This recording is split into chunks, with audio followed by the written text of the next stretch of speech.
আসসালামু আলাইকুম। বিকাশ দেখা যাচ্ছে যে আমাকে লোন দিয়েছে ৫,০০০ টাকা।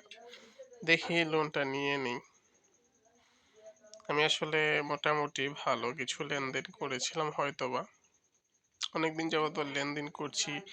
তো অনেকবার লোন নেওয়ার চেষ্টা করেছি কিন্তু বিকাশ আমাকে লোন দিচ্ছিল না। তবে আজকে দেখি যে বিকাশ আমাকে লোন দিয়েছে। দেখি কি হয়। আপনারা দেখেন আমি আসলে কিরকম লেনদেনগুলো করেছিলাম। হুম, এই যে এখানে স্টেটমেন্টটাতে আমি যাই, যেমন লেনদেন দেখাচ্ছে আপনার এই মাসে আমি ৩৪,০০০ টাকা শুরুর লেনদেন ছিল। হুম, সর্বমোট মোটামুটি এই যে আপনারা দেখতে পাচ্ছেন কত টাকা লেনদেন। হুম, গত মাসও ৩৪,০০০ টাকার মতো ছিল, এর আগের মাসে ছিল আপনার কম টাকা ছিল আর কি। সারসংক্ষেপ যদি আমি দেখতে যাই, এখানে মনে হয় আরেকটা অপশন আছে, জায়গাগুলো বাদ আমি লোনের অপশনটাই দেখি।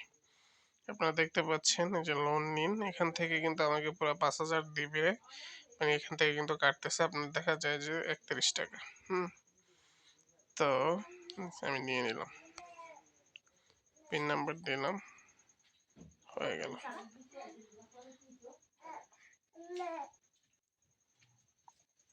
তো পরবর্তীতে যখন কাটবে আমার এই টাকাটা, সবকিছু ওকে হোক, প্রসেসিং হচ্ছে।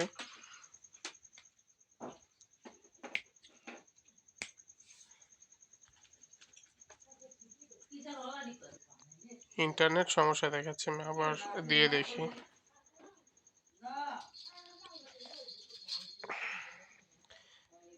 নিয়ে নিলাম, তাহলে আপনারা দেখতে পাচ্ছেন পেয়ে গেছি।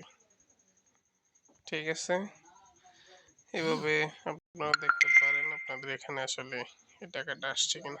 আল্লাহ হাফেজ। লোনের অপশন আছে কিনা। ও এখানে দেখা যায় যে টাকাটা চার্জ কেটে নিয়েছিল ওইটা 29 টাকা আবার একটা ক্যাশব্যাক দিয়ে দিচ্ছে। ধন্যবাদ বিকাশ।